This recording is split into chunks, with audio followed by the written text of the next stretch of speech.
کیا ہوگا اگر آپ صبح سو کر اٹھیں اور کام پہ جانے کے لیے تیار ہوں، لیکن جب آپ گلی میں نکلیں تو 400 سے 500 لوگ پاگلوں کی طرح ناچتے ہوئے نظر آئیں؟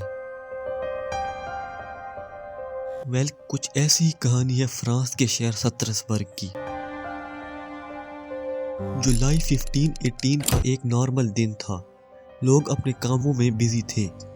شام کا وقت تھا اور ہمیشہ کی طرح ایک اور دن گزرنے والا تھا۔ اچانک سے ایک انجان لڑکی گھر سے نکلی اور گلی میں ناچنا شروع ہو گئی۔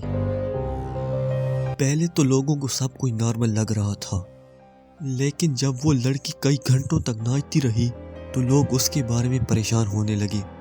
اس کے ناچنے سے ایسے لگ رہا تھا جیسے کوئی مسٹیریس فورس اسے کنٹرول کر رہی ہے۔ وہ لڑکی کون تھی؟ آگے اس کے ساتھ کیا ہوا اور کیا چیز اسے ناچنے پہ مجبور کر رہی تھی؟ آئیے جانتے ہیں۔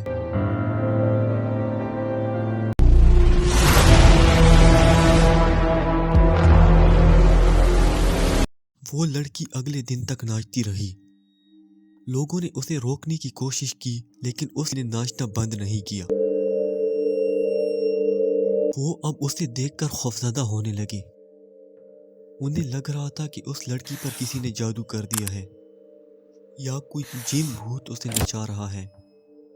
اب معاملہ اور بگڑنے لگا کیونکہ وقت گزرنے کے ساتھ ساتھ اور لوگ اس کے ساتھ ڈانس میں شامل ہو رہے تھے۔ ود ان اے ویک 30 سے 35 لوگ اس ڈانس میں شامل ہوئے۔ وہ سب بڑے عجیب طریقے سے ناچ رہے تھے۔ ان کے فیس ایکسپریشن سے ایسے لگ رہا تھا جیسے کوئی چیز انہیں زبردستی نچا رہی ہے۔ وہ سب لوگ گھنٹوں تک ناچتے رہے۔ جولائی کا مہینہ تھا، اس لیے لوگوں کو ناچنے کی وجہ سے ڈی ہائیڈریشن ہونے لگی۔ معاملہ اب اور بگڑنے لگا۔ ڈی ہائیڈریشن کی وجہ سے لوگ بے ہوش ہونے لگے۔ کئی لوگوں کی ڈیتھ بھی ہو گئی،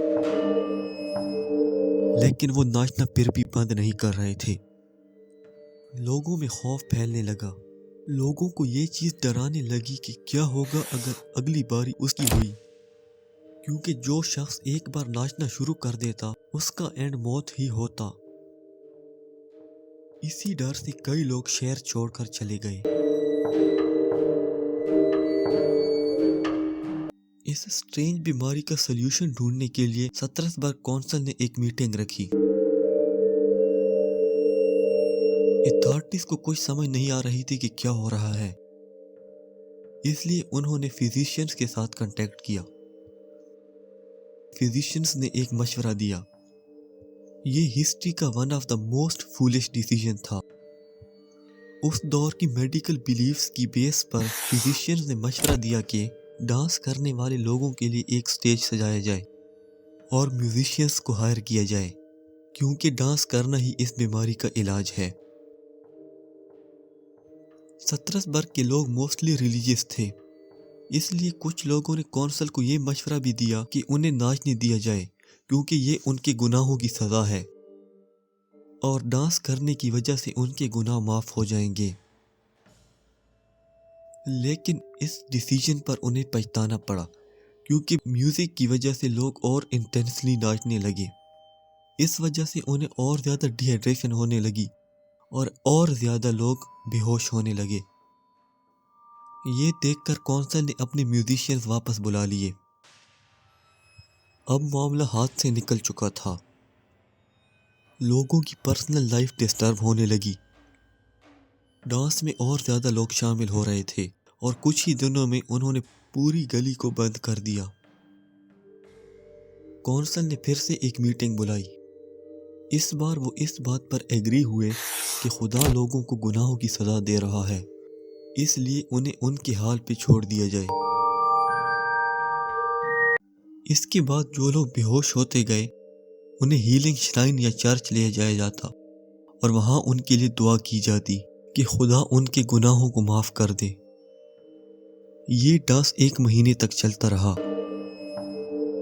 یہ لوگوں کے لیے نائٹ میئر بن گیا تھا،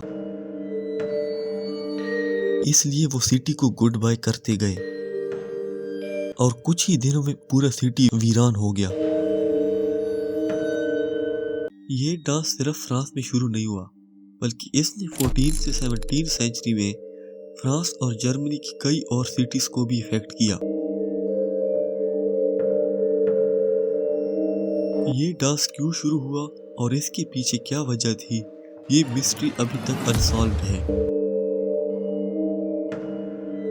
کچھ لوگوں کا ماننا ہے کہ اس وقت بہت زیادہ فیمائنز تھی جس کی وجہ سے لوگوں میں سٹریس بڑھ گیا اور سٹریس کی وجہ سے سائیکوجینک موومنٹ ڈس آرڈر پھیل گیا۔ اس ڈس آرڈر میں لوگ رینڈم موومنٹس کرتے ہیں اور اس لیے ایسے لگ رہا تھا جیسے وہ ڈانس کر رہے ہیں۔ ایک اور تھیوری کہتی ہے کہ اس وقت لوگ جو بریڈ کھاتے تھے اس میں ایرگٹ پیدا ہو گئی تھی۔ ایرگٹ ایک فنگس ہے جو بریڈ میں اگتی ہے اور ایرگوٹزم کا باعث بنتی ہے۔ ایرگوٹزم ہیلوسینیشنز کا سبب بنتی ہے۔ اس وجہ سے لوگ الٹی سیدھے موومنٹس کر رہے تھے جو ڈانس کی طرح نظر آ رہے تھے۔ سترسبرگ میں ایک مہینے کے اندر تقریباً 400 لوگ اس بلڈی ڈانس کا حصہ بنے اور 100 سے زیادہ لوگوں کی ڈیتھ ہوئی۔ ایک مہینے بعد وہ ڈانس تو رک گیا لیکن اگلے کئی سالوں تک یہ لوگوں کا نائٹ میئر بنا رہا۔ اس بیماری سے زیادہ تر لوگ سروائیو کر گئے۔